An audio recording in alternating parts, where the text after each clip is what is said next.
विश्वप्रकाशि महिमानममानमेकम् ओमक्षराद्यखिलवाङ्मयहेतुभूतम् यं शङ्करं सुगतमीशमनीशमाहु अरहन्तमूर्जितमहं तमहं नमामि।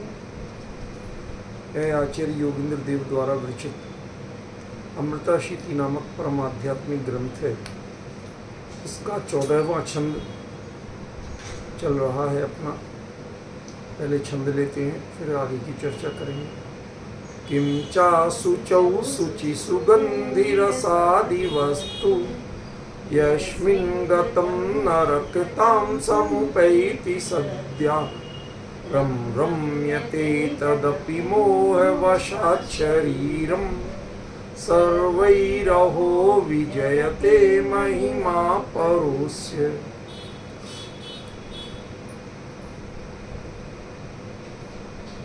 असुचो किम, असुचि पदार्थों की तो बात ही क्या करें।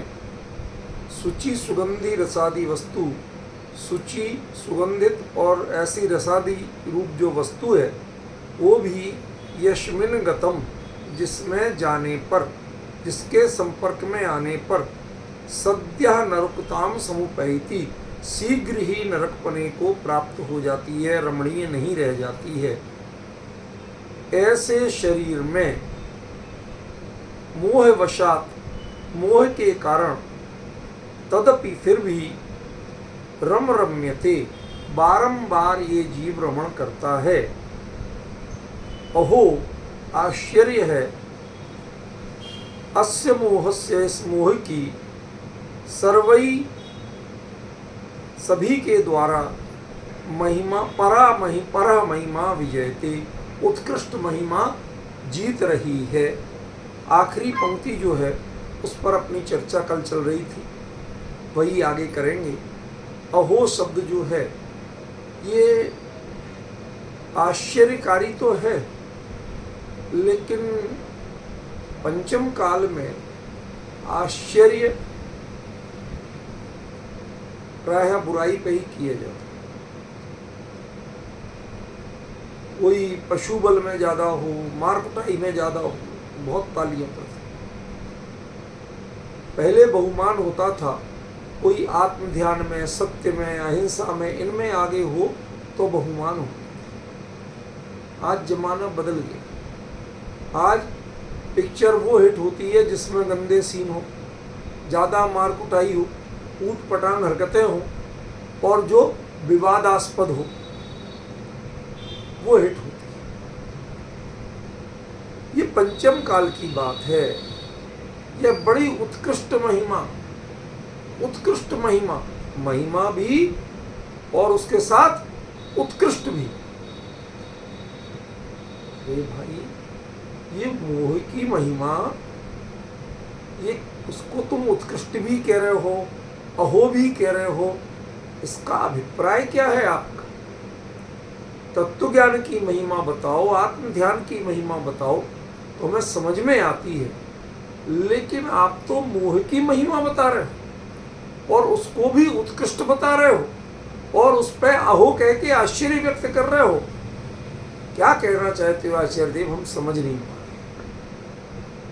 आचार्य देव के अनुसार ही चलते हैं। सबसे पहले उन्होंने कहा अहो, आश्चर्य है, अद्भुत बात है। क्या अद्भुत बात है कि असल में हम क्या देख रहे हैं, पंचम काल में मोह की महिमा हो रही है, हम ये देख रहे हैं। आश्चर्य इस बात का नहीं कर रहे आचार्य देव, आश्चर्य कर रहे कि तत्वज्ञानी जीव, अविरति सम्यक दृष्टि जीव, जिसने तत्व का निर्णय किया, आत्मा का अनुभव किया, एक कसाय चौकड़ी का अभाव किया, मिथ्यात्व का विखंडन किया। अब ये कणान योग की बात है, मैं विस्तार नहीं करूँ, संकेत में ही कहूँ, ठीक है ना। पहले अनादि मिथ्या दृष्टि जीव के मिथ्यात्व अखंड हो, ठीक है। और पहला सम्यक दर्शन होते ही उसके 3 खंड हो जाते हैं, मिथ्यात्व, सम्यक प्रकृति मिथ्यात्व और सम्यक प्रकृति, ये 3 हो जाते हैं। ठीक है ना? तो जिसने मिथ्यात्व जैसे दर्शन मोह का विखंडन कर दिया, ऐसे जीव ने भी चारित्र मोह के आगे हार मानी। आश्चर्य मोह की जीत का नहीं है, आश्चर्य हार कौन रहा है इसका है। नहीं आया समझ में? फिर से सुनो, आएगा समझ। यहां पर हार कौन रहा है? अविरति सम्यक दृष्टि हार रहा। हार किससे रहा है? चारित्र मोह से हार। जिन चीजों का उसने निर्णय किया हुआ है कि ये मेरे नहीं है, ये मेरा स्वरूप नहीं है, इनसे मेरा कोई लेना देना नहीं है, जिसने ऐसी कसमें खाई हैं, लिख लिख के निर्णय किए यहां कुछ नहीं है लेना देना, उनसे वो हार रहा है। आश्चर्य नहीं होगा तो क्या होगा भाई? जिसे कुछ पता नहीं हो, ऐसे अनादि मिथ्या दृष्टि जीवों को यदि दर्शन मोह के साथ चारित्र मोह भी अपनी बाढ़ में बहा ले जाए तो कोई अटपटी बात नहीं है, कोई ऐसी डिस्टर्बेंस की बात नहीं है। भैया इनको तो होना ही था, क्योंकि इन्हें तो कुछ पता ही नहीं है कि सही क्या है और गलत क्या है। इसलिए इनके साथ यदि ऐसा कुछ उल्टा पुल्टा होता है तो आचार्य कहते हैं उनमें हम आश्चर्य नहीं करते। समझदार लोग जब गलती करते हैं और गलती पे गलती करते हैं, रम रम में तो आए ना, गलती पे गलती करते हैं, जिन्वाणी की गद्दी पे बैठ के उस गलती को गलती कहते हैं, लेकिन प्रैक्टिकल लाइफ में उसमें गलती पे गलती करते हैं। तो अहो नहीं कहा जाए तो क्या कहा जाए? बस समझ में आ रहा है? अभी तक हम क्या समझ रहे थे? अरे पंचम काल में चारित्र मोह जीत रहा है, अहो आश्चर्य की बात है। ये यहां अर्थ नहीं है, उसके लिए आश्चर्य व्यक्त नहीं कर रहे। चारित्र मोह जीत रहा है, ये आश्चर्य की बात नहीं है।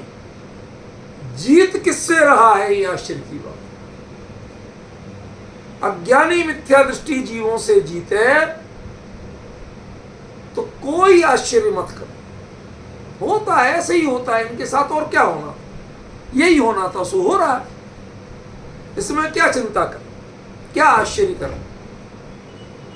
पॉइंट समझे कि नहीं? लेकिन ये बड़ा महत्वपूर्ण पॉइंट है। जो जीव, जैसे टोडरमल जी ने मोक्ष मार्ग प्रकाशन में लिखा कि अब जो जीव जैन हैं, जिन आज्ञा को मानते हैं उनके भी मिथ्यात्व तो रहता है, उसका वर्णन करते हैं।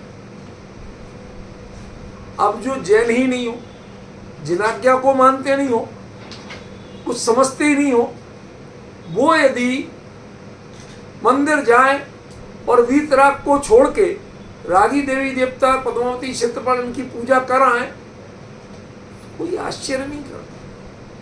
सच बताऊं, पहले यहाँ दिल्ली में जब यहाँ मंदिर नहीं बना था हमारे कॉलोनी में, तो मैं अहिंसा स्थल जाता था प्रक्षाल पूजन करने।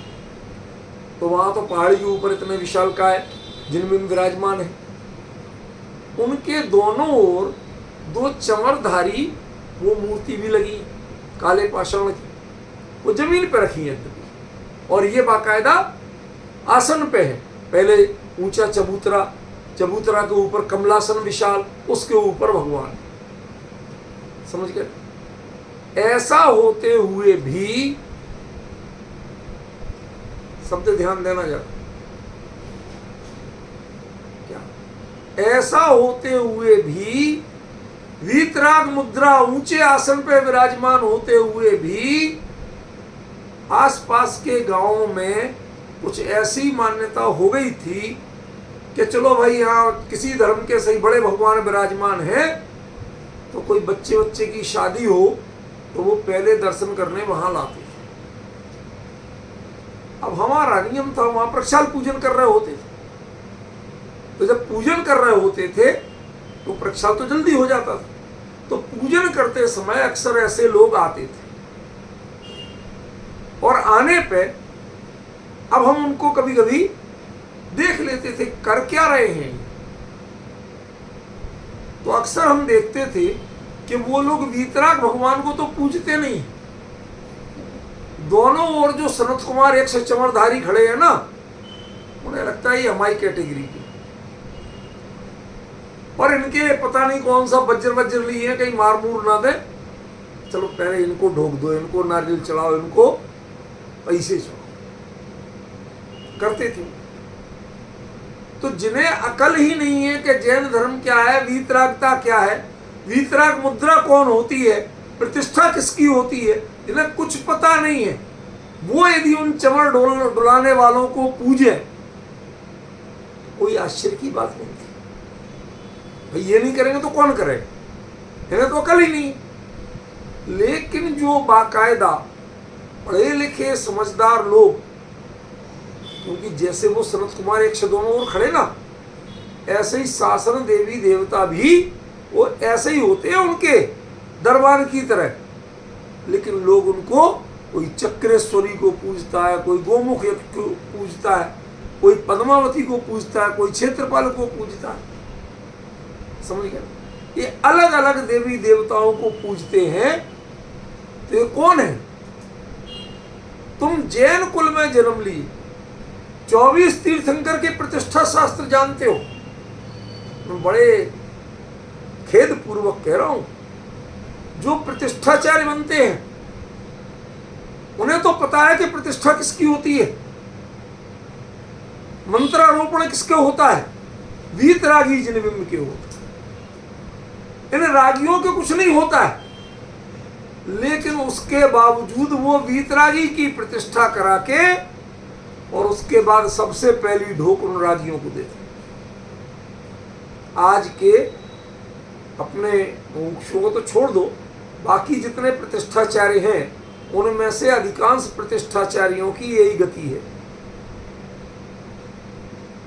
आप जिसको कहो उसको खड़ा करके उससे कहलवा दो।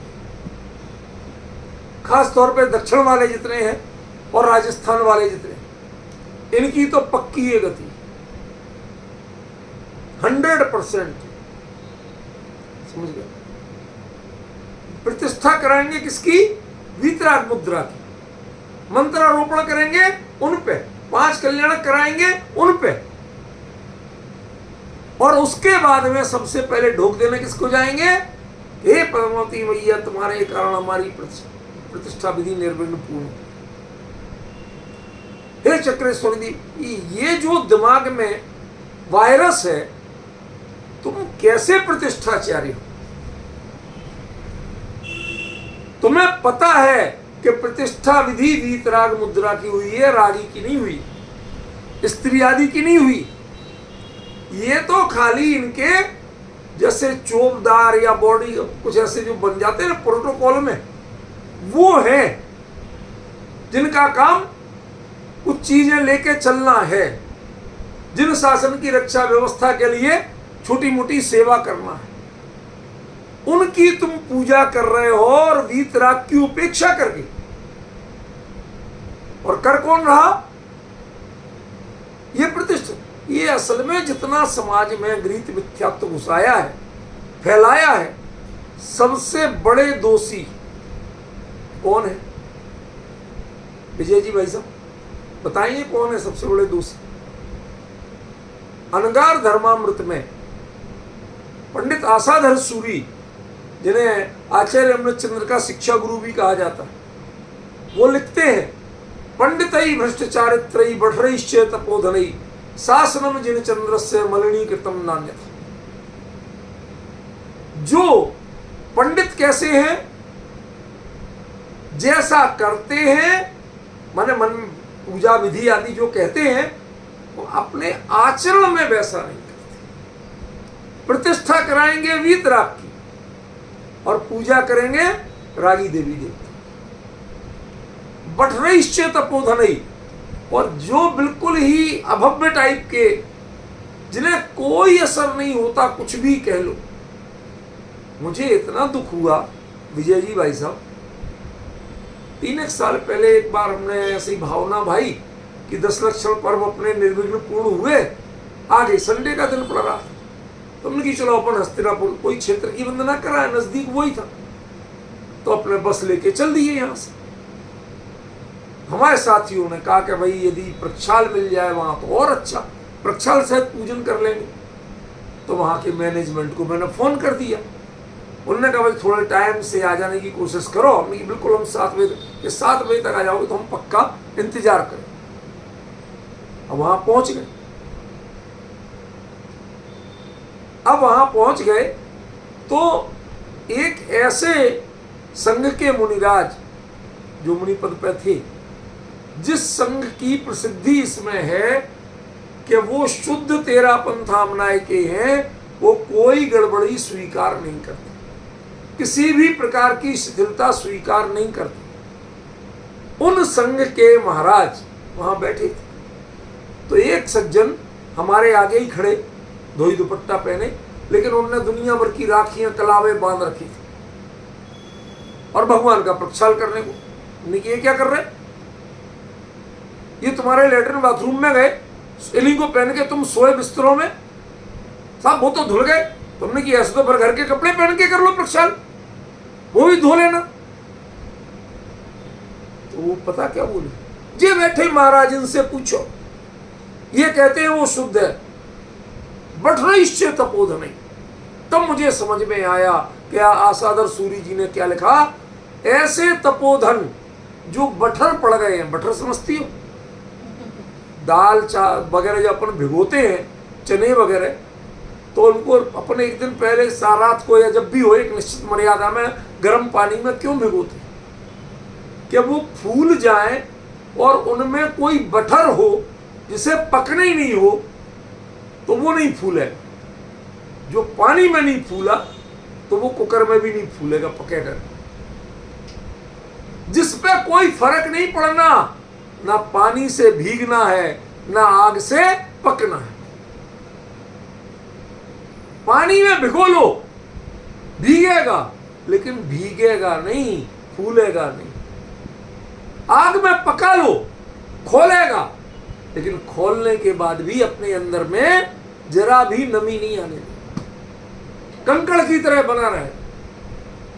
समझ गए ना, उसको कहते हैं बठर। कहने को दिगंबर मुनि मुद्रा आदि धारण करके तप आदि करते दिखते हैं, लेकिन अंदर से जिनके परिणाम तत्व सिद्धांत के प्रति और जिन शासन के प्रति जरा भी नरम नहीं हुए, वो खुद कहते हैं कि इनकी रागी देवी देवताओं की पूजा करो। अरे भाई ये नहीं करोगे तो तुम्हारा ग्रस्त धर्म कैसे चले।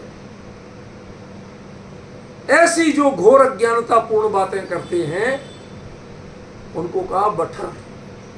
अब आश्चर्य होता है कि प्रतिष्ठा कराने वाला विद्वान और सानिध्य देने वाले आचार्य मुनिराज, ये दोनों ही जिन्होंने वीतराग के पंचगणक प्रतिष्ठा कर लिखवाया, बैनरों पे बड़े बड़े लिखवाया, श्रीमद जिनेन्द्र पंचगणक प्रतिष्ठा महोत्सव, तो पब्लिक तो किससे सीखेगी, इन दोनों से सीखेगी ना। और आपने बैनर लगवाया कि जिनेन्द्र भगवान का पंचगणक प्रतिष्ठा महोत्सव है, और प्रतिष्ठा पूरी होते ही रागी देवता को पूजा तुमने वीतरागी को। अब डिफरेंस समझ में आए क्या कह रहा हूं। तो क्या कहेंगे, अहो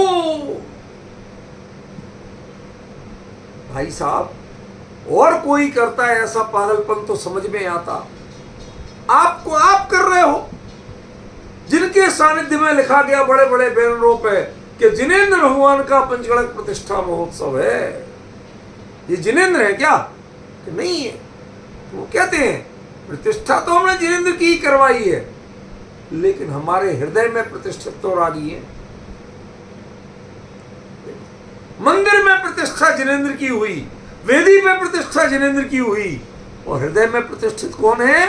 वो पहले से है, हृदय में जगह ही नहीं है उनके। समझ में आ रहा रूपल में क्या विडंबना है। ऐसे लोगों कहते हो भगवान की प्रतिष्ठा कराने वालों के परिणाम नहीं भीगे, अपने आप को सूर्य मंत्र कहने वाला देने वाले कहने वालों के परिणाम नहीं भीगे, वो भी मिथ्यात्व की पुष्टि कर रहे हैं, वो भी रागी देवी देवता को पूज रहे हैं, तो हम किससे आशा रखें? तब कहते हैं हो सर्वई रहो विजयते महिमा पुरुष। ये तो मोह की गजब की महिमा है। इतने ऊंचे ऊंचे पद वाले जो दावा करते हैं कि हमारे हाथ से भगवान प्रतिमा परमात्मा बनती है। अरे प्रतिमा परमात्मा क्या खाक बनेगी जब तुम्हारे हृदय में परमात्मा की प्रतिष्ठा नहीं है? तुमने खुद परमात्मा को नहीं पूजा, तुम पूजते रागियों को, समझ गए? वीतरागी को पूजते नहीं। ऐसे जितने भी लोग हैं तय जानना कि वो मोह के द्वारा पराजित योद्धा है। योद्धा काय के? योद्धा योद्धा कुछ नहीं है, तो नकली दिखाते हैं। एक वो कहावत चलती है रूपल में हमारे यहाँ हिंदी क्षेत्र में, 30 में तुम कौन से 30 मार खाओ। कभी जानते हो 30 मार खा क्या कहलाता है? सचिन बनता जरूर है, आता धरता ऐसे कुछ नहीं है। वो ऐसा हुआ कि एक जगह एक किसी ने घोषणा की कि ये दीवार बनी हुई है, जो एक घूंसे में इसे गिरा के दिखाएगा उसे 30 मार खा की उपाधि दी जाएगी और उसे इतने पैसे दिए जाएंगे। तो एक आदमी 1.5 से आना था, लोगों की लाइन लग गई। वो पहले बैठा रहा एक कोने में, जब जिन्हें खड़े होना था सब लोग लग गए लाइन में, तो पीछे से वो भी जाके खड़ा हो गया, पिद्दी पहलवान। अब जब सब लोग मार रहे घूसा, तो चोट तो यहां लग रही, सब ऐसे करके रोते हुए भाग रहे, लेकिन जितने घूसे पड़ रहे थे थोड़ी बहुत चोट तो दीवार पे भी लग रही थी, उसके भी तो अस्थि पंजर ढीले हो रहे थे।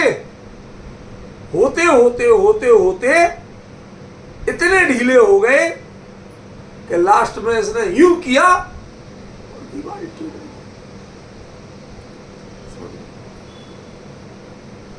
गई। ऐसे ऐसे नकली 30 मार्का बहुत मिलते। अरे टूटी हुए को तुम क्या तोड़ रहे हो? जब वो जुड़ी हुई थी तब तोड़ के बताते, तब जानते। ये संसार के अज्ञानी जीवों के बीच में तुम चौधरी बनते हो। अरे साहब हम प्रतिष्ठाचार्य हैं, अरे साहब हम इतने बड़े सानिध्य देने वाले हैं, सूर्य मंत्र देने वाले हैं। अरे तुम जरा विवेक तो रखो, पहले बताओ तो सही। तुम बैनर लगाते हो वीतराग जिनेंद्र की प्रतिष्ठा महोत्सव का और पूजते रागी को हो, इसका मतलब सर्वई रहो विजयते मैं। ये तो मोह की जीत हो रही है भैया, यहाँ सत्य की जीत नहीं हो रही है, सम्यक दर्शन की जीत नहीं हो रही है। यहाँ मोक्ष मार्ग नहीं, यहाँ तो संसार मार्ग, नरक मार्ग चल रहा। समझे कि नहीं? इसलिए तो अहो एक शब्द का हारा कौन है जीता कौन है ये मुद्दा नहीं है, हारा कौन है इसका आश्चर्य है। जीतने वाले की महिमा नहीं हो रही है, चारित्र मोह की महिमा नहीं हो रही है, ब्रह्मवत पालना। सम्यक दृष्टि चारित्र मोह से हारा है, सम्यक दृष्टि हारा, ये आश्चर्य की बात। मिथ्या दृष्टि हारता तो हमें कोई ऐतराज नहीं, हम अहो कुछ नहीं कहते।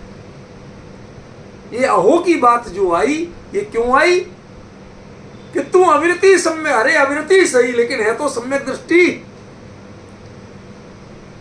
अनंतानुबंधी कसाय चौकड़ी को तो तूने भी अभाव किया है। सत्तर नमो समदो सम समदो खयादु खइयो, 7 प्रकृतियों का तो दर्शन मोह की तो 3 ही हुई, बाकी 4 कौन सी है?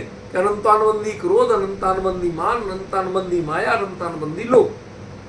4 प्रकृतियां चारित्र मोहिनी की और 3 प्रकृतियां दर्शन मोहिनी की। ऐसे 7 प्रकृतियों के उपसम से उपसम सम्यक्त और 6 से छायक सम्यक्त। तो 4 प्रकृतियां चारित्र मोह की गई कि नहीं गई? कि गई तो, लेकिन जो गई ना वो आपके इफेक्ट नहीं दिखा रही। दृष्टांत को सर्वांगीण मत लगाना, दृष्टांत को सीमित लगाना।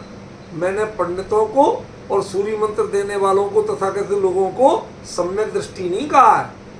हमने ये कहा है खाली कि वो खुद तो प्रतिष्ठाचार्य बनते हैं कि मेरे हाथों भगवान प्रतिष्ठित हो रहे, प्रतिमा प्रतिष्ठित हो रही, और वो ही भगवान को वीतराग को नहीं पूज के रागी को पूज रहे। ये इस अर्थ में वो दृष्टांत है, वो सिद्धांत नहीं है।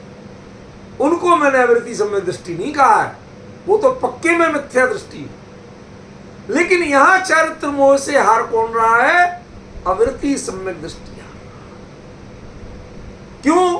अप्रत्यख्यानावरण जो क्रोध है, मान है, माया है, लोभ है, वो उसके लिए कमजोर कर देता है, उसके आगे वो सरेंडर कर देता है। समझ में आता? वो ये जानता है कि शरीर भोजन नहीं करता है, शरीर के में भोजन डालने से मैं पुष्ट नहीं होता हूं, अच्छी तरह जानता। लेकिन जब तेज भूख लगती है तो वो भी कहता भाई जरा जल्दी दे दे, जैसी बनी वैसी दे दे, जो बच्चे रखाओ वो ही दे दे, लेकिन दे दे अब तो नहीं। तुम तो कहता है शरीर खाता, शरीर पुष्ट नहीं होता, आत्मा का उससे लेना देना नहीं। तू तो अब ये कह रहा था, अब काहे को कह रहा है? सर्वई रहो विजयते महिमा पुरुष। ये चारित्र मोह की महिमा है कि वो ऐसी बातें करता है। वो अप्रत्यख्यानावरण लोभ है। उस समय ज्यादा विवेक नहीं कर पाता कि भोजन बना कब का था, ये आटा कितनी मर्यादा का था, ये फला, वो नहीं कर पाता। भाई दे दे तुम तो किसी तरह, पेट भर जाए इतना चाहिए। तो ये जो है, जिसे अच्छी तरह पता है कि आत्मा खाता नहीं है, शरीर के भोजन करने से आत्मा की पुष्टि नहीं होती, ये जिन्हें अच्छी तरह पता है, वो जब ऐसा मांगते हैं कि भाई साहब रोटी दे दो, मैं नहीं सह पा रहा, तो आचार्य कहते हैं सर्वई रहो विजयते महिमा पुरुष से। ये तो भाई साहब बड़ी उत्कृष्ट महिमा है। चारित्र मोह में इतनी महिमा कि जिसे पूरा सही श्रद्धान है, जो 1% भी शरीर का कर्ता अपने को नहीं मानता है, वो शरीर की डिमांड के आगे हारता। शरीर की डिमांड हुई भाई साहब हमें तो भूख लगी, दे दो तुम तो कैसे भी, और जो मिल जाए सो खाने लगता है। तो क्या कहेंगे? ये चारित्र मोह संबंधी जो लोभ है, अप्रत्यख्यानावरण संबंधी जो लोभ है, उसने इसके विवेक को अभिभूत कर रखा। समझ गए? अगले छंद में आचार्य कहने वाले हैं इसको अज्ञान मोह मदिराम परिपीय मुग्धम। बड़ा गजब के छंद। 18वें छंद तक ये चर्चा चलने वाली है। 19वें छंद से फिर जीतेगा वह विवेकी, वह ज्ञानी, चारित्र मोह को हराना शुरू करेगा। वो 19वां छंद। अभी तो 14वां चल रहा है। अभी 4 छंद और हैं जिनमें यही चर्चा चलेगी। समझ रहे कि नहीं? तो आपको थोड़ा सा सब्र रखना पड़ेगा, धैर्य रखना पड़ेगा कि आचार्य इस बात को और कैसे कैसे समझाएंगे। अभी तो अपना 14वें छंद की ही बात पूरी नहीं हुई। अब इसी बात को आगे के छंद में कैसे समझाएंगे, किन शब्दों में समझाएंगे, वैसा क्यों कहेंगे, वो लिंक बिठाना पड़ेगी। आपको लिंक नहीं बिठाई तो अर्थ समझ में नहीं आए। शब्द का अर्थ समझना अलग बात है और आचार्य के हृदय का भाव समझना अलग बात। ठीक है? तो यहां ज्ञानी जीव हारा, मोह से हारा, चारित्र मोह से हारा। इस पर ज्ञानी जीव आचार्य देव क्या कहते हैं? ओ आश्चर्य की सर्वई विजयती, सबके द्वारा जीता जा रहा। किनके द्वारा? जितने संसारी जीव हैं उनके द्वारा वो यदि उससे हारते हैं तो कोई बड़े आश्चर्य की बात है। लेकिन सबका प्रतिनिधि यदि हारता है तो बहुत आश्चर्य की बात है। समझ गए? पब्लिक तो नादानी करती है, अनपढ़ लोग नादानी करते हैं, चलेगा, लेकिन जो सबसे बड़ा समझदार है वो यदि नादानी करे तो आश्चर्य। ठीक है, तो उन्होंने आचार्य ने क्या क्या? परह, परह माने उत्कृष्ट। इसका अर्थ समझे कुछ? आप इन्हें तो बताया उत्कृष्ट, और क्या समझना? मैं ये बताने के बाद ही तो पूछ रहा हूं कि इसका अर्थ समझे कुछ। ओके जी भाई साहब, क्या ये जो मेरी शैली है ना, इस पर ध्यान दिया। मतलब अर्थ मैं खुद बता रहा हूं और खुद ही पूछ रहा हूं कुछ समझे। अरे जब आपने समझा दिया तो वही समझेंगे, उसके बाद भी पूछ रहा हूं कुछ समझे क्या? तो इसका मतलब अब ध्यान दो। चारित्र मोह की 3 और चौकड़ी बची, समझ रहे हो? चारित्र मोह की 3 चौकड़ी बची है। अब प्रत्याख्यानावरण, प्रत्याख्यानावरण और संजोलन,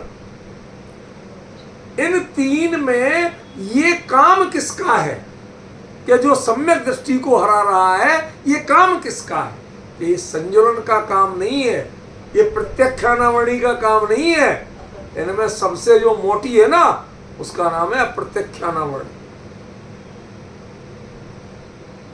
वो परह, वो उत्कृष्ट है। उत्कृष्ट माने,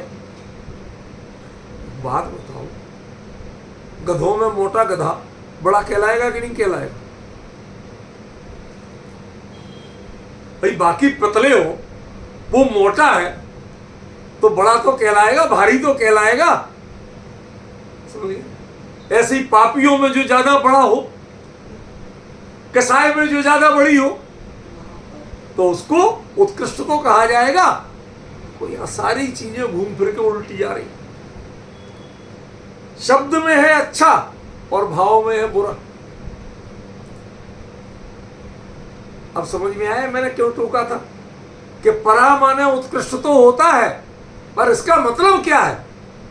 इसका मतलब है अप्रत्याख्यानावरण कसाय चौकड़ी रूप चारित्र मोहिनी कर्म। समझ गए? ये इसमें वो ताकत है कि जे जीव अज्ञानी बना रहे। अज्ञानी माने मिथ्या ज्ञानी नहीं, वो जानते हुए भी देखता उतना ही है। जो चारित्र मोह दिखाता है वो अपनी अकल से नहीं देखता, सम्यक दर्शनों से जो दिखाता उसको नहीं। करने में किसकी करता है? चारित्र। मानते समय कहेगा आप बिल्कुल सही कह रहे हो, जिनमाणी मां ने बिल्कुल सही कही है, लेकिन करेगा क्या? चारित्र मोह जो कह जाएगा करेगा।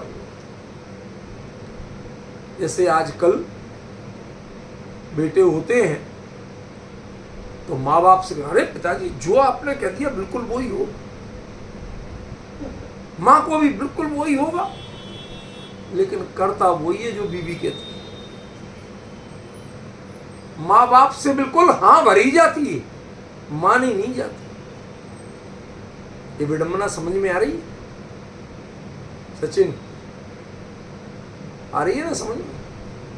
क्या विडंबना है? ये उत्कृष्टता क्या है? ये अप्रत्याख्यानावरणी क्या है? कि जिसके जोर चलते हुए आप जितने चाहे ज्ञानी हो, लेकिन प्रैक्टिकली आपकी चलने वाली नहीं है। कसमें आपकी खाई जाएंगी लेकिन निभाई किसी और के साथ जाएगी। कितना बड़ा अंतर पड़ रहा है, समझ में आ रहा है?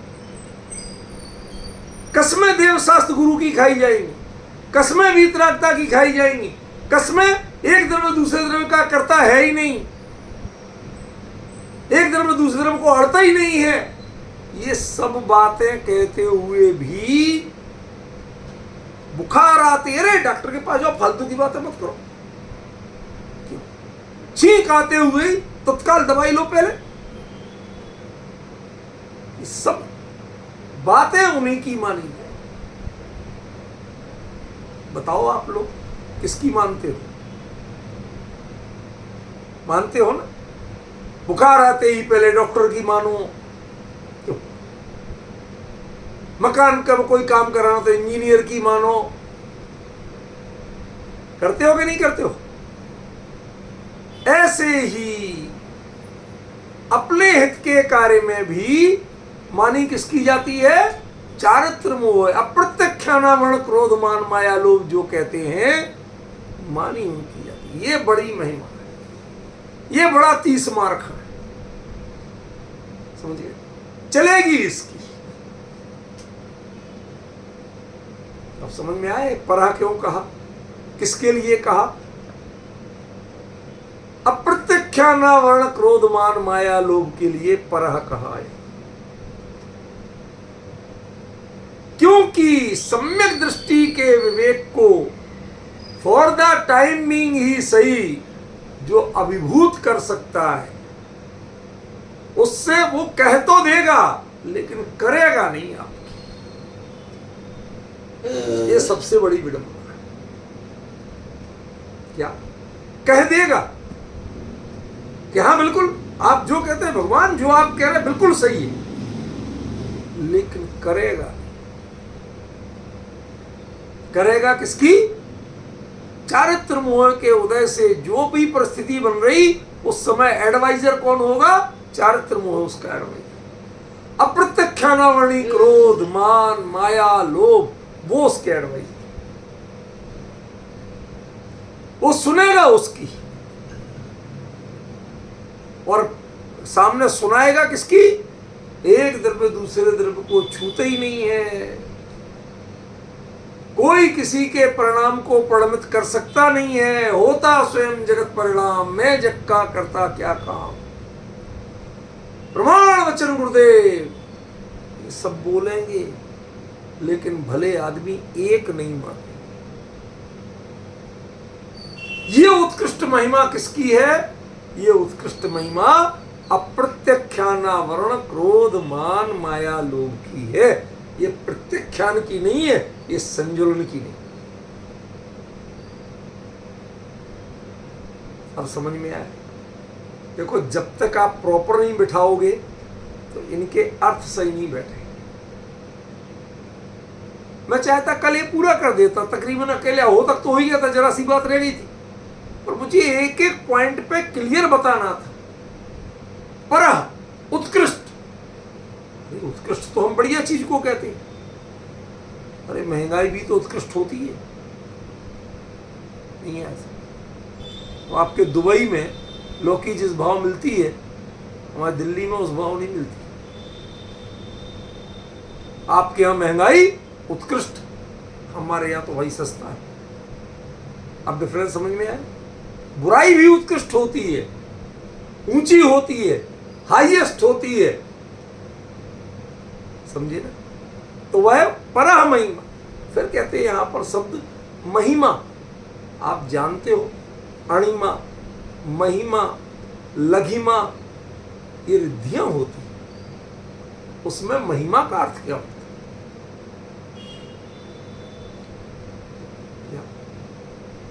अणिमा, अणु जितनी चीज हो और उसकी पावर आप कल्पना नहीं कर सकते। आकार में छोटा हो और काम बहुत बड़ा करे।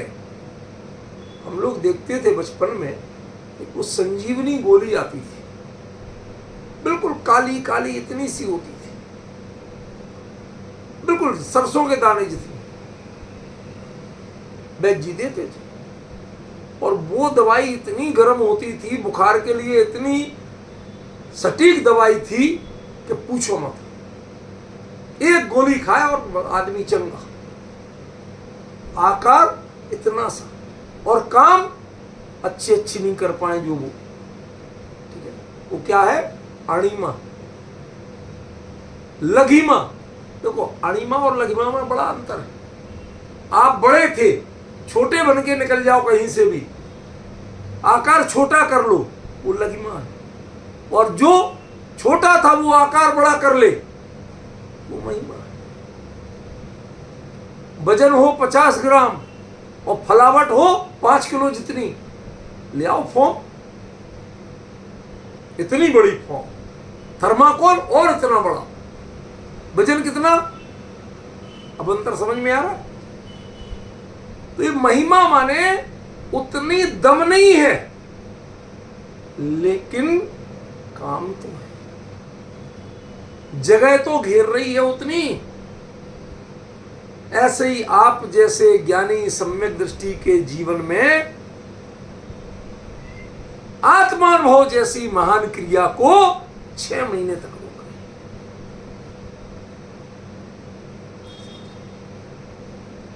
ये है उसकी महिमा।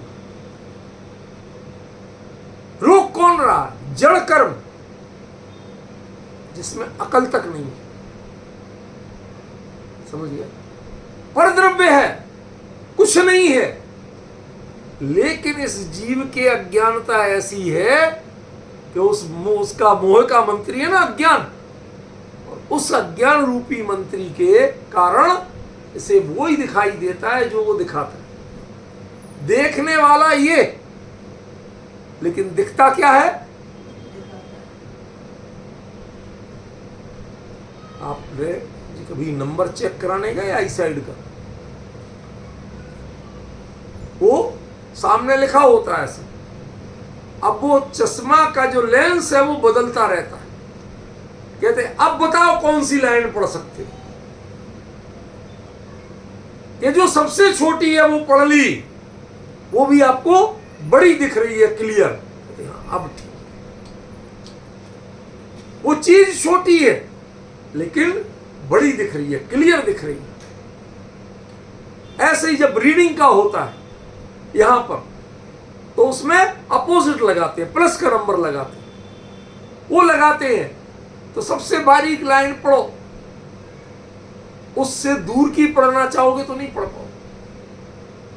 दृष्टि का भेद है, निकट दृष्टि सही है और दूर दृष्टि कमजोर है। पर पदार्थ के बारे में दृष्टि में भ्रम होता है और स्वरूप के बारे में कोई भ्रम नहीं। समझिए, तो है। सब लोग कहते पढ़ने के लिए चश्मा नहीं लगाते, नहीं लगाते, जरूरत ही नहीं पड़ती, और दूर देखने के लिए लगाते।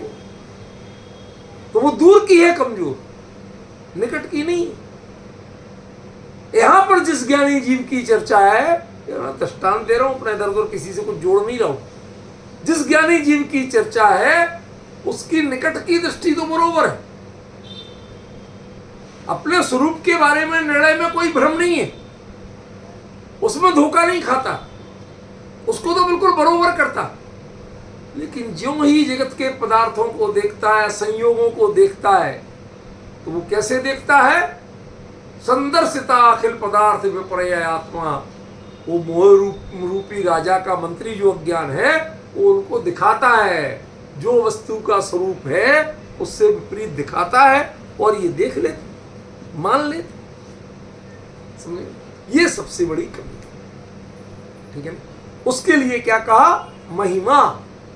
बात में दम नहीं है, असली बात में दम होती है मिथ्यात्व की, मान्यता की। वो मान्यता टूट चुकी है, फिर भी अज्ञान की बात मान मान के, अज्ञान की नजर से देख देख के, और इसे जगत के पदार्थ का स्वरूप विपरीत ही नजर आता है। ये महिमा विजयते, ये जीत रही है। कौन जीत रहा है? जिसकी 2 कौड़ी की औकात नहीं है वो जीत रहा है। अनादि संसार को नष्ट करने वाला सम्यक श्रद्धान जिसने कर लिया, उसके 2 कौड़ी का चारित्र मोह, वो उसके श्रद्धान को अभिभूत करते हुए प्रवृत्त होता है, चौड़ा होके फैलता है, कहता देख लो मैं जीत गया। वो एक कवि है, हास्य कवि है, तो मस्खरे जिसे कहते हैं, तो वो ऐसी हास्य कविता सुना रहा था, व्यंग्य कर रहा था। तो वो सुना था कि एक आदमी, एक लड़का होगा 20-22 साल, 25 साल का, भयंकर तेज बारिश हो रही, रात हो रही, बिजलियां कड़क रही, नीचे की बिजली गई हुई है, ऊपर की कड़क रही। वो भीगता भागता किसी तरह हलवाई की दुकान पे पहुंचा और उससे कहा, भैया जरा पाव भर दही दे दो। तो हलवाई ने ऐसे ही पूछ लिया, भाई तेरी शादी हो गई? तो कहता, और तू क्या समझता मेरी मां भेजेगी मुझे इस तूफान में? भैया उसी की सुनना पड़ती है, उसकी मानना पड़ती है, ना मां भेजे और ना कि मां की सुने। मां को तो मना कर दे और मां मान जाएगी, हमें नहीं जाना ऐसे। ऐसे ही श्रद्धान में बिल्कुल मान लेता है, हमें नहीं जाना संसार। लेकिन जब चारित्र मोह का प्रकरण आता है तो आधी रात को भी भीगते भागते, बिजलियां कड़कते, नीचे की बिजली गई हुई हो, 2-4 ठोकर खा के भी, भैया जरा 10 रुपए का दही दे देना। मंगाया है मैडम ने, करना पड़ेगी। ये जो है, ये विजय थे। तू इतना हट्टा कट्टा आदमी पर उससे हार रहा है। कहते भाई साहब अब कुछ मत करो। ये जो घर घर की कहानी है ना, जो सूरमा बनते हैं उनकी ये कहानी है। सब हारते हैं चारित्र मोह के कारण, थोड़े से अपने सांसारिक प्रयोजन के कारण माता पिता का कहा नहीं मान के उसका कहा मानते हैं, उसके इशारों पे चलते, उसको यस मैडम करते हैं। जैसे वो करते हैं ना, ऐसे ही ज्ञानी जीव यहां पर तत्व ज्ञान का निर्णय सही होते हुए भी चारित्र मोह का मंत्री अज्ञान जैसा दिखाता है। भाई बीवी की नहीं मानेगा तो सुबह रोटी नहीं मिलेगी। समझ में आया? आजकल जमाना विचित्र है, पहले जमाना और था, लोग नहीं सुनते थे, चलता था। आज तो वो जरा मैं थाने में रिपोर्ट लिखाया ही, बहुत से कांड है, कुछ भी कर देगी, आदमी चुपचाप मानता है, सिर झुकाता। मां को जवाब दे देगा, उनको नहीं दिया जाता। ये जो विडंबना है, बलवान आप हो और हार किससे रहे हो? समझ रहे? ये विडंबना असली से, ये महिमा है। दम कुछ है नहीं, व्यक्तित्व तो कुछ है नहीं, लेकिन उसके बाद भी हारना पड़ा और वो जीत रहे। समझ गए? आज ही किसी जगह मैंने पढ़ा, एक आदमी की खुद की तनख्वाह 60,000 रुपये महीने, वो तलाक का केस करके बैठ गया, हो गया। अब पता चला उसके लिए कि साहब 50,000 रुपये महीने तो मैडम के लिए देना, 20,000 रुपये महीने बच्चे की पढ़ाई के लिए देना और बाकी हारी बीमारी का खर्च देना।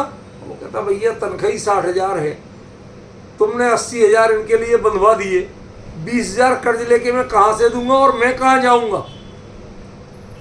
लेकिन अब जज साहब ने ऑर्डर दे दिया तो दे दिया, डिग्री बन गई तो बन गई, अब तो जो ऑर्डर मिल गया वो पालना पड़ेगा। मतलब खुद की कमाई नहीं है जितनी, उतना भरना है। ये जो विचित्र निर्णय जब मिल जाते हैं, ऐसी अदालतें जब दे देती हैं, वो जो रास्ता दिखा देते हैं, वैसा अच्छों को मानना पड़ता। फ्रेंड्स ख्याल में आ गया? ये विडंबना। चारित्र मोह कोई बड़ी चीज नहीं है, उत्कृष्ट तो कहा यहां, वो चारित्र मोह, बाकी जो चारित्र मोह है उनमें उत्कृष्ट कहा है, चेतन से उत्कृष्ट नहीं कहा, आत्मा से श्रेष्ठ नहीं कहा।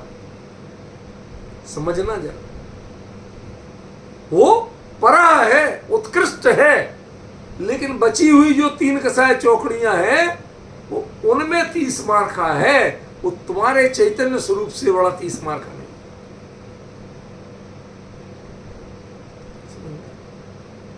और ये जीत रहा है। क्यों जीत रहा है? ये तुमसे बलवान तो है नहीं, फिर क्यों जीत रहा है? ये बताओ ना, क्यों जीत रहा? कुश्ती लड़के नहीं जीत रहा, समझ में? किसी तरह से नहीं जीत सकते। लेकिन कानून जब साथ देता है, जज जब बोलता है आपके विपरीत, कानून की धारा दिखाता है, वो हाथ जो ठीक है भाई साहब भरेंगे कर जाओ। वो जो हारता है वो क्यों हारता है? ये साहब वो कानून की किताब की महिमा है, अदालत की महिमा है। ये पुलिस पूरी पीछे लग जाएगी, वो डिग्री बन गई, इतना तो कर नहीं पड़ेगा। ये जो विडंबना है, इसके लिए कहते हैं सर्वई रहो विजयते महिमा परुष्य। ये इसकी महिमा है, मैं इससे नहीं हारा। ये 30 मार का बनना है तो पंजा लड़ा के देख ले, भी बता देते हैं कौन जीतेगा कौन हारेगा। ये तो कानून ने, अदालत ने तेरा पक्ष ले लिया। उसने बताया कि तुझे इतना दंड भरना ही पड़ेगा, तो अब अपनी रोटी की चिंता छोड़ के पहले इनकी कर रहे। ये विडंबना है।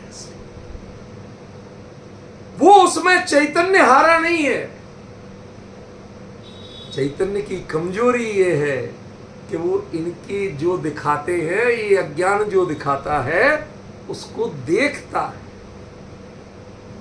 देखे नहीं तो ये कुछ भी नहीं, देखता है ये सारी गड़बड़ी। समझ में? वो जो ही देखता है तो वो हार जाता है, और नहीं देखे तो जीत जाए। क्या कहा?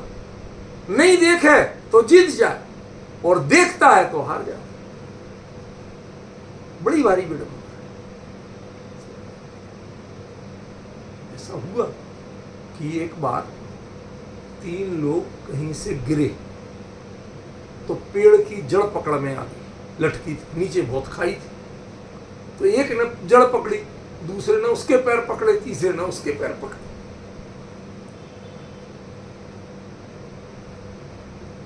लटके पड़े। अब भाई गए लोग रस्सी वस्सी लेने, पकड़ के निकालेंगे।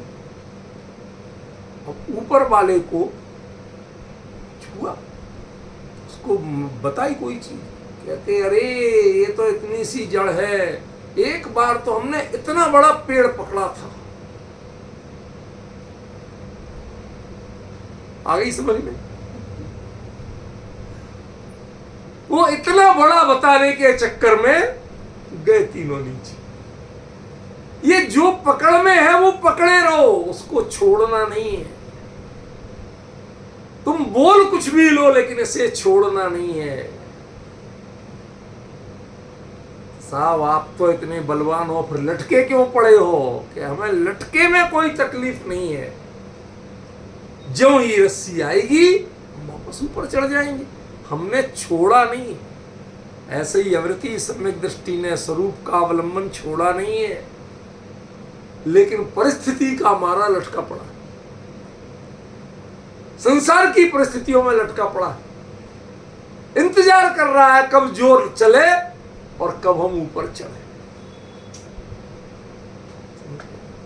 इसलिए इस चारित्र मोह की परिणति की बहुत सूक्ष्म विवेचना आचार्य ने यहाँ की है, और 4-5 छंदों में, कुल मिला के 5 छंदों में उसको अगले स्टेज पे ले जाते हैं। फिर उसको अप्रत्यख्यानावरण कसाय का अभाव दिखाते हैं। लिखा कहीं नहीं, लेकिन कसाय का प्रत्यख्यानावरण कसाय का अभाव में जो परिणति होती है वो लिखी है। इसका मतलब आप मेरी बात समझ रहे? किसमें रात नहीं बीती है लेकिन उजाला हो गया। अब क्या दिन हो गया कहना पड़ेगा? घड़ी के हिसाब से रात नहीं बीती। सनराइज टाइम इतने बजे का है, बना रहे। सूर्य की किरण नहीं निकली ना सूर्य निकला, लेकिन उजाला हो गया तो रात बनी है। ये किसने, कौन कहे मानेगा कि रात बनी हुई? वो तो बीती हुई मानी है। ऐसे ही 5 छंदों के बाद, 4 छंदों के बाद जो 19वां छंद आएगा उसमें आपको सीधा उजाला दिखाएंगे। तो चारित्र मोह का अंधेरा छट गया, तो अप्रत्यक्षानावरण कसाय चौकड़ी चली गई। ये लिखा नहीं है, लेकिन इतनी समझ होना चाहिए। अमृता शीति में ये बड़ी खूबी है, इसमें कर्णान योग के एक शब्द का प्रयोग है। समझ रहे हैं? एक भी प्रकृति, एक भी गुणस्थान, किसी चीज की चर्चा नहीं नाम से, लेकिन प्रयोग में सारी चीज दिखा दी। अब समझ हो तो समझ जाना, नहीं हो समझ तो मत समझना। एक व्यक्ति ने विपरीत सिद्धांत का कोई भी काम नहीं करना ये संकल्प लिया। क्या नहीं करना? जो हमारा जनमत का सिद्धांत है उससे विपरीत कुछ नहीं करना। अब उससे कहा कि चलो जरा, मैं गया जम्मू सेंट्रल यूनिवर्सिटी में किसी काम से, तो वहां पर उसके वीसी के पीए ने हमें फोन किया। उसने कहा साहब आपके 3 दिन के बाद का टिकट करा दें। क्या करूंगा मैं, 3 दिन पड़ा। अरे साहब बगल में माता का दरबार, सब आते हैं, सब वही करते हैं, सब जाते ही जाते हैं, तो हमें तो 3 दिन का रखना पड़ता है इंतजाम। समझिए ना, आपका भी करा दे। मुझे करना ही नहीं है। अरे साहब यहां तक आओगे, दरबार में नहीं जाओगे। मैंने कहा भैया ऐसा है, मैं जिस नौकरी पे आ रहा हूं वो नौकरी करने आ रहा हूं, मैं तुम्हारे किसी दरबार में जाने नहीं आ रहा। डिफरेंस समझ रहे हो? क्या डिफरेंस है? पकड़ में आया रूपल बहन? ये निर्णय करने की क्षमता होनी चाहिए। लोग कमजोर कहां पड़ते हैं? अरे यार चलो देख आते हैं, बड़ा नाम सुना है, पैसा खर्च यही कर ही रहे हैं सरकार वाले, फ्री फंड में सुविधाएं दे रहे हैं, सब रहने की, खाने की, आने जाने की, एक की जगह काम 1 दिन का 3 दिन का दे रहे हैं। जिन्हें नहीं जाना वो भी चलो कर आते हैं। देखो 2 चीजों में अंतर और विवेक रखना। मैं बताता हूं आपको अपनी घटना। मैं 3 साल पहले तिरुपति गया, सरकारी काम पे गया था, सरकारी उसमें रुका। एक हमें अपने मोक्षु भाई का पता चल गया, उससे कह दिया भैया हम तुम्हारे यहाँ आया करेंगे, हमारे लिए शुद्ध सात्विक 2 रोटी दे देना, हम नहीं खाएंगे वहाँ का ही का।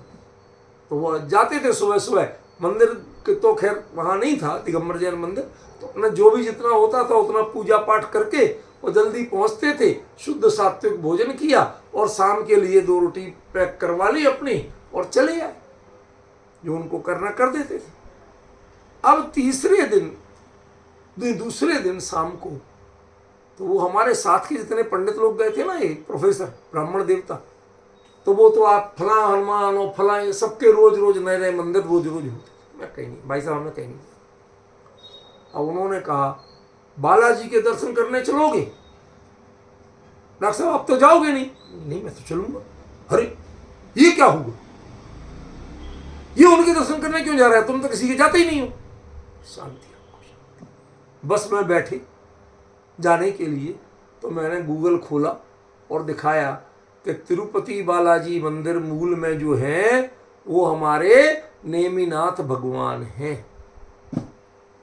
उसके सारे प्रमाण दिए हुए, कोर्ट ने दिए हुए, माना हुआ है कि नेमिनाथ भगवान की मूर्ति है। तो हमने कहा भाई तुम जितने चाहे ढक लो, कुछ तो दिखेगा। हम उसमें जितना दिखेगा, चाहे अकेले गाल दिखे, हम उसमें भगवान देखेंगे, उसमें तुम्हारे बालाजी नहीं देखेंगे, तुम्हारे गहने नहीं देखेंगे। इतनी सी झलक सही, लेकिन मेरे वीतरागी परमात्मा की है, मैं वो देखने जा रहा हूं। अब जहां कुछ है ही नहीं, उस चकाचौंध को देख रहे, अरे साहब इनकी इतनी महिमा है, उनकी इतनी मान्यता है, मैं नहीं जाता।